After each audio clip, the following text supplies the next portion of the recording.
Hey guys, welcome to your YouTube channel. आज हम कर रहे हैं guideline for commercial paper.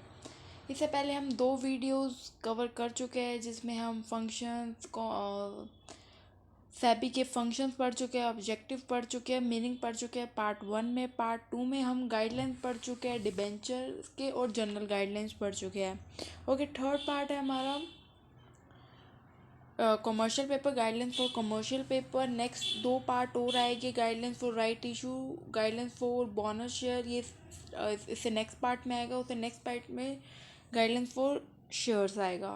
Okay, start करने से पहले मैं आपको बता देती हूँ कैसे एग्ज़ाम में क्वेश्चन पूछे जाते हैं। जो मैंने फर्स्ट पार्ट में कवर किया, फंक्शन, ऑब्जेक्टिव और सेबी का मीनिंग, वो एक क्वेश्चन पूरा अपने आप में बनता है जो अक्सर पूछा भी जाता है। 2015 में भी पूछा गया था, 2021 में पूछा गया था। और अक्सर गाइडलाइंस पूछी जाती है चार चार, मतलब 16 नंबर के हिसाब से बताऊँ तो 4 नंबर में आपसे राइट इशू पूछ लेता है, गाइडलाइन बताओ। 4 नंबर में बोनस शेयर पूछ लेता है, इशू ऑफ शेयर पूछ लेता है, एक और पूछ लेता है। वो मैं आपको इंपॉर्टेंट क्वेश्चन, अगर आप क्या होगे तो मैं आपको क्वेश्चन पेपर भी नीचे डिस्क्रिप्शन में डाल दूंगी, नहीं तो उसके सेपरेट वीडियो करके डाल दूंगी। ओके, ये बात होगी इंपॉर्टेंट क्वेश्चन की कैसे कैसे एग्जाम में पूछा जाता है, और उसके हिसाब से आप अपने क्वेश्चन प्रिपेयर कर लीजिएगा। और दूसरी बात, मैं आपको वही चीज़ कराऊंगी जो एग्जाम में अक्सर पूछी जाती है और आती है, उसके हिसाब से ही मैं आपको बताऊंगी और मटेरियल पे आपको कंटेंट प्रोवाइड कर दूंगी। पहले वही दो वीडियोस में मैंने आपको उसका पीडीएफ नहीं अभी तक डाला, मैं अपलोड कर दूंगी। थोड़ा शेड्यूल थोड़ा हेक्टिक है तो इसलिए मैं कर दूंगी। अगर कोई अभी मेरे को कहेगा तो मैं नीचे भी कमेंट सेक्शन में आपको दे दूंगी। Okay, commercial paper. Commercial paper आपकी बुक में ऐसा है, देखिए। कमर्शियल पेपर क्या होता है? ये कमर्शियल पेपर ऐसा नहीं है कि कुछ अलग इस बुक में दिया हुआ है आपके एफएमओ फाइनेंशियल मार्केट ऑपरेशन में, ऐसा कुछ अलग से दिया हुआ है। ये आपने कमर्शियल पेपर पढ़ रखा है, जैसे कि जो आपने अकाउंट्स में एक टर्म पढ़ी होगी कमर्शियल पेपर, या शायद बिजनेस अकाउंट्स में पढ़ी होगी आपने कमर्शियल पेपर क्या होता है। ये वही सेम चीज़ है जो हमने 12th क्लास में कमर्शियल पेपर पढ़ा था, वही है। जो अगर एक कंपनी शॉर्ट टर्म में, अगर जिसके पास पैसों की कमी हो, जैसे अभी उसके पास पैसे नहीं है उसके इन हैंड, और वो अपनी ना बाय, मतलब वो अपनी ट्रांजैक्शन रोकना नहीं चाहता, वो मतलब कैश में ट्रांजैक्शन करे बिना, वो ना एक पेपर इशू कर देता है जो एक वैल्यू रखता है, पैसों जितनी ही वैल्यू रखता है, लेकिन वो पैसे नहीं होते, कैश ट्रांजैक्शन नहीं होती। वो सिर्फ एक वैल्यू, एक मतलब सामने एक प्रोमिसरी नोट होता है जो सामने वाले को दिलासा देता है, दिलासा इन द सेंस, ऐसे कह सकते हो, उसको एक तसल्ली देता है कि नहीं, उसके पैसे अभी नहीं दे रहा, लेकिन उसके जो पेपर पे वो स्टैम्प मतलब दे रहा है ना, वो भी उसके पैसों के बराबर ही है। अगर वो इस टाइम उसके वो पैसे नहीं दे रहा, मेरे को कुछ टाइम में वो दे देगा। ओके, ये जस्ट एक प्रोमिसरी नोट होता है, प्रॉमिस करता है कि मैं आने वाले टाइम में तुम्हें ये पैसे दे दूंगा। और ये दूसरी बात, ये शॉर्ट टर्म बेसिस के लिए होता है, 90 डेज से 365 डेज के लिए प्रोमिसरी नोट इशू किया जाता है। ये कंपनी इशू करती है। ओके, ये पब्लिक और प्राइवेट सेक्टर में, मैं ये भी बात अभी आपको आगे बताऊंगी। वैसे ये प्राइवेट सेक्टर इशू करता है, पब्लिक से पब्लिक सेक्टर में वैसे इशू करना नहीं वैलिड होता।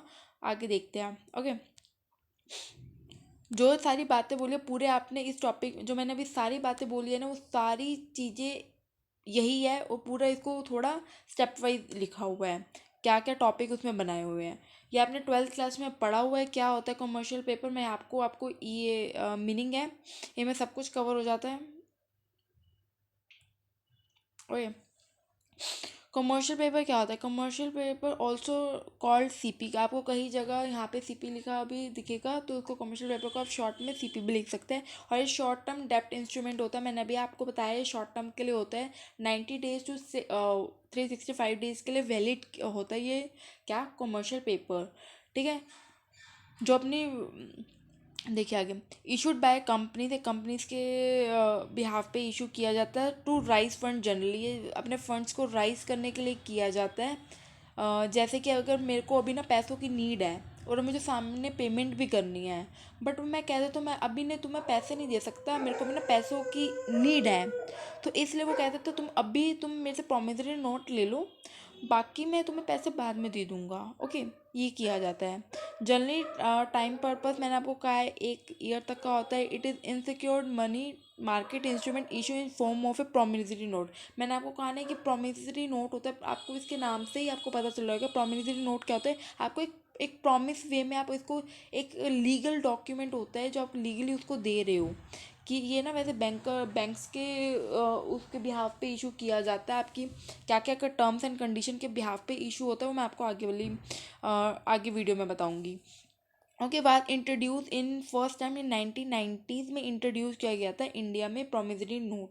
ओके, 90s भी कहा जाता है, 90s में इशू किया गया था। ये आपकी बुक है। ये सेम चीज़ मैंने यहाँ पे थोड़ा मतलब टफ लैंग्वेज में लिखा हुआ है, थोड़ा बच्चों को समझने में दिक्कत होती है, तो इसलिए वो मैंने आपको बता दिया। ये वही चीज़ है जो आपने 12th 11th क्लास में पढ़ रखी है, कॉमर्शियल पेपर, वही सेम चीज़ है। यहाँ पे थोड़ा उसको थोड़ा थोड़ी टफ लैंग्वेज में लिखी हुई है, जिस बच्चों को नहीं समझ आए, इसलिए वो मैंने वहाँ पे सबसे ईजी स्लाइड ढूंढ के लगाई है, तो अब देख लेना। आप वो भी लिखोगे गलत नहीं होगा। ओके, यहाँ पे मैं आपको थोड़ा पढ़ा भी देती हूँ।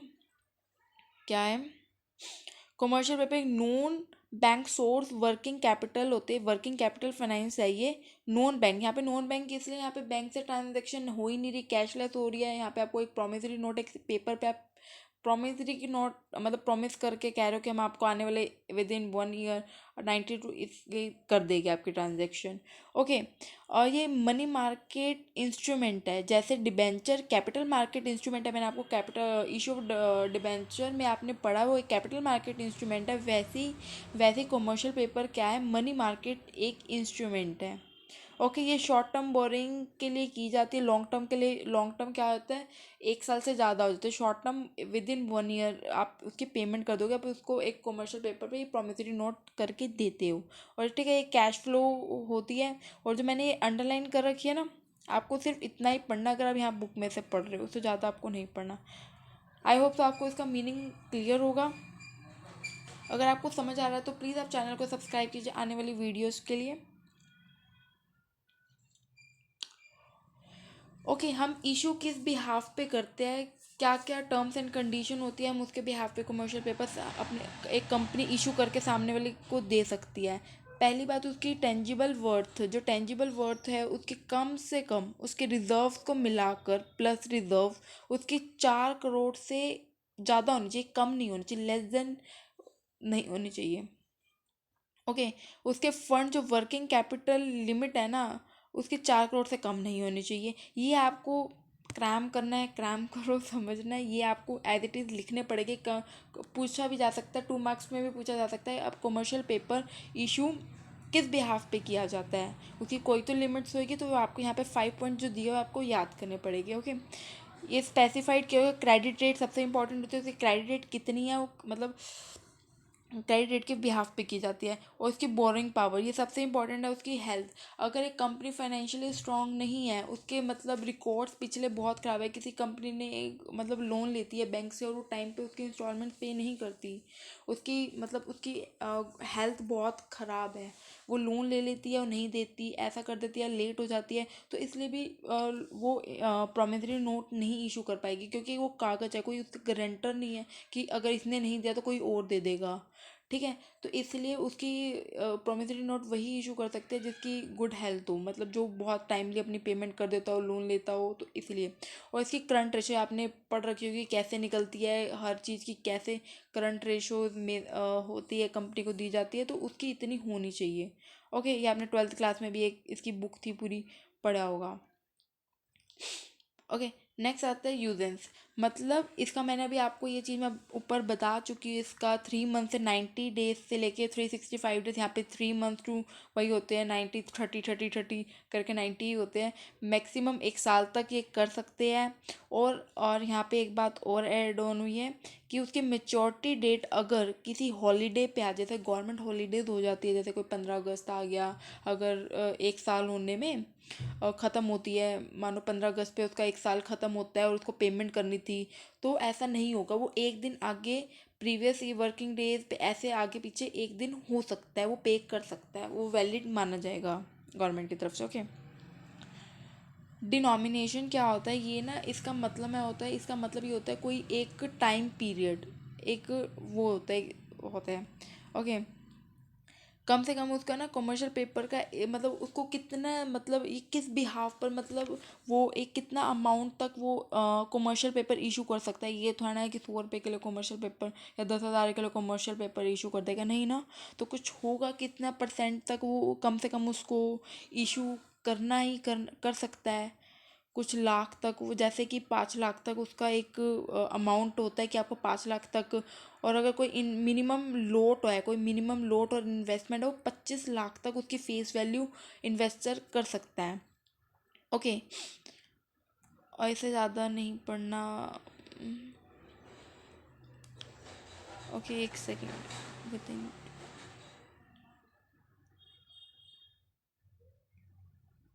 ओके, नेक्स्ट आता है सीलिंग। सीलिंग क्या है? अगर कंपनी की अगर कंपनी इशू कर रही है ना, जस्ट अ मिनट।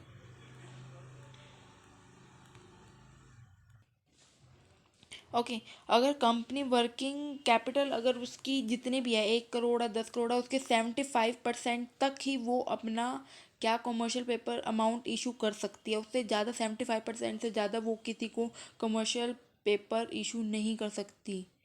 ठीक है, उसका मैक्सिमम लिमिट 75% है। ओके, उससे ज़्यादा वो इशू नहीं कर सकती। नेक्स्ट आता है mode of issue and discount rate. वो मोड मतलब किस इशू पे बेस कर सकती है, मतलब किस बिहाफ पे उस और डिस्काउंट रेट पे वो इशू कर सकती है। Yes, commercial paper discount rate पे इशू हो सकता है। और इसकी फेस वैल्यू जो भी चीज़ है वो कौन डिसाइड करेगी? इशूइंग कंपनी डिसाइड करेगी। जो इशू कर रही है वो डिसाइड करेगी किस डिस्काउंट रेट पे फेस वैल्यू पे वो इशू करेगी क्या कमर्शियल पेपर। अगर आपको प्लीज़ मेरा पढ़ाया हुआ समझ आ रहा है तो चैनल को प्लीज़ सब्सक्राइब कर दीजिए और लाइक कीजिए और कमेंट करके बताइए आपको कैसा लग रहा है। अगर आपको अच्छा लग रहा है तो आगे ऐसी और वीडियोस आपके लिए आती रहेगी।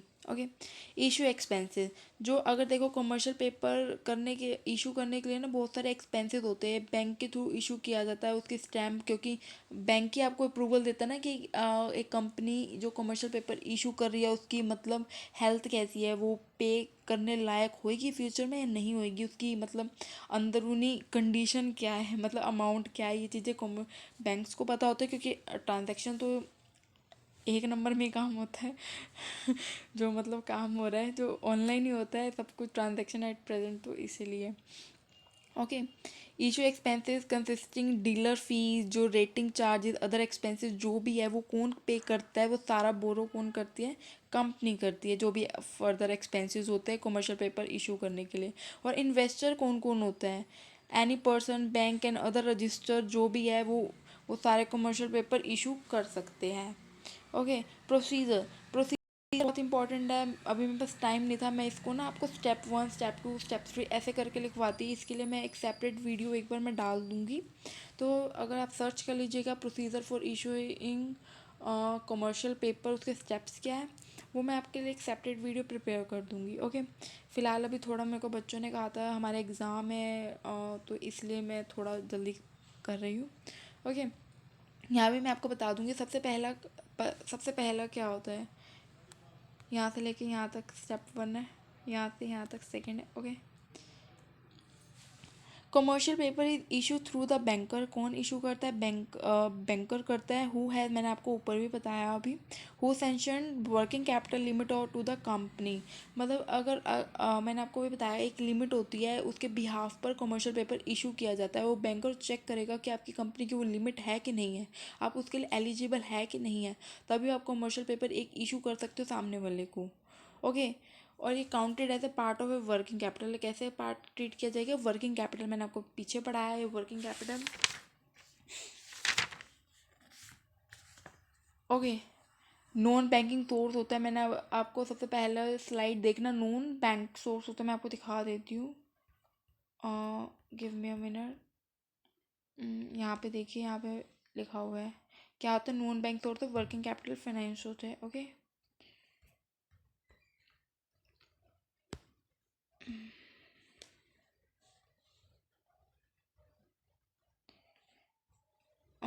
ओके, अब आगे क्या आता है, वर्किंग कैपिटल मैंने आपको बता दिया। अब ये यहाँ पे फर्स्ट स्टेप खत्म होता है, उससे पहले बैंकर इशू करता है, वो सब कुछ चेक करता है।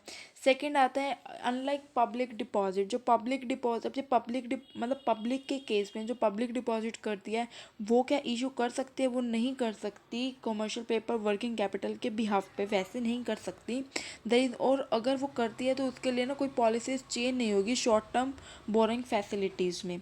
सेकेंड पॉइंट खत्म हुआ।